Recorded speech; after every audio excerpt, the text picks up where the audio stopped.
দেখুন, দুষ্টু লোককে সরানো এত সোজা হয় না। এটা এখন আমি তো আপনাকে বললাম, যেহেতু ওয়েট লিফটিং একটা অপরিচিত জায়গা থেকে একটা গেম, সেইখানে আপনি চাইলেই যে কোনো একটা কিছু করতে পারবেন। এখন সেখান থেকে সরানোর জন্য আমাদের হিউজ পরিমাণের এখানে সবচেয়ে বড় দায়িত্ব এবং দায়িত্বের ভূমিকা রাখা উচিত ছিল আপনার জাতীয় ক্রীড়া পরিষদের, কারণ ওনার আন্ডারে সম্পূর্ণ স্পোর্টস হ্যান্ডেল হয়। তো উনি ওনাদের একটা নীতিমালা যদি চেঞ্জ করতেন, ওনারা যদি সিনসিয়ার হতেন, ওনারা যদি সব কিছু ভিজিট করতেন, তাহলে আমার কাছে মনে হয় এই জিনিসগুলি কম হতো।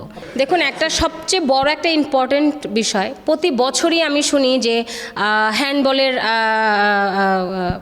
সংস্কার করার জন্য বাজেট হয়েছে, রোলার স্কেটিংয়ের জন্য হয়েছে, বঙ্গবন্ধু স্টেডিয়ামের জন্য হয়েছে, বাস্কেটবলের জন্য হয়েছে, কাবাডির মাঠের জন্য হয়েছে। এমন হাজারো ডিসিপ্লিনের জন্য বাজেট হয় প্রতি বারবার আপনার সংশোধন করার জন্য বা যে কোনো কিছু ভেঙে নতুন করে করার জন্য।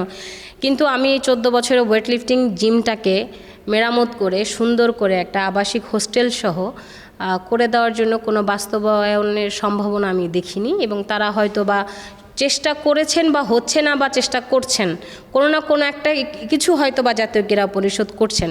কিন্তু যেই একটা ডিসিপ্লিনে মূল্যায়ন কম হয়, যে একটা আপনি এত বড় একটা ছোট একটা স্টোর রুমের মধ্যে আপনি প্রতি বছর প্রতি গেমে সাফল্য পান, তার দিকে আপনাদের সুদৃষ্টি পড়ে না।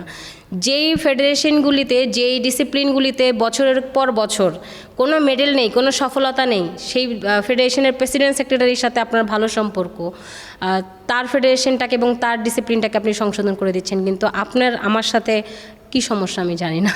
যেখানে জিমনেশিয়ামই চেঞ্জ হয় নাই, পরিকল্পনাই চেঞ্জ হয় নাই, এখানে চাওয়ারও আর কিছু নাই, এখানে বলারও আর কিছু নাই। দেখুন, আমার পরিবর্তন যেহেতু হয়েছে, আমি সবচেয়ে আগে যেটা চাইবো, যেমন নির্দিষ্ট আমাদের একটা ন্যাশনাল ক্যাম্প হলে আমাদের 10 জন থেকে 15 জন প্লেয়ার একসঙ্গে ট্রেনিং করতে পারে না।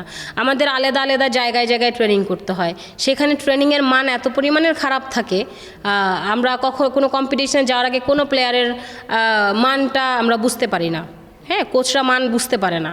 তো এখন একটা বিষয় যেটা আমি বলবো, পরিবর্তন আমাদের ওয়েট লিফটিংটা চেঞ্জ করা উচিত। কারণ বহুবার বাজেট নিয়ে তাদের কাছে গিয়েছি, প্রতিবারই আশ্বাস দিয়েছে হবে হবে হবে, কিন্তু কোনোবারই হয়নি। তো এবার যেহেতু পরিবর্তন হয়েছে, আমি আশা করব যে স্পোর্টসে যারা দায়িত্বে আছেন এবং যারা দায়িত্ব পালন করছেন, তারা যেন ওয়েট লিফটিং জিমটাকে পরিবর্তন করে দেয় এবং একটা আবাসিক হোস্টেল সহ যেন করে দেয়, এবং যেন ওয়েট লিফটিং একটা সুস্থভাবে একটা কম্পিটিশন এবং একটা ট্রেনিং প্ল্যানিং করতে পারে, সেইটা যেন তারা খুব ভালোভাবে নজরদারি করে। তাহলে হয়তো বা ওয়েট লিফটিংয়ে আমার মতো আরও 10 জন প্লেয়ার তারা পাবে, আর না হলে একজন দিয়েই ক্যারিয়ার শেষ করে দিয়ে যাইতে হবে স্পোর্টসের। এইটাই।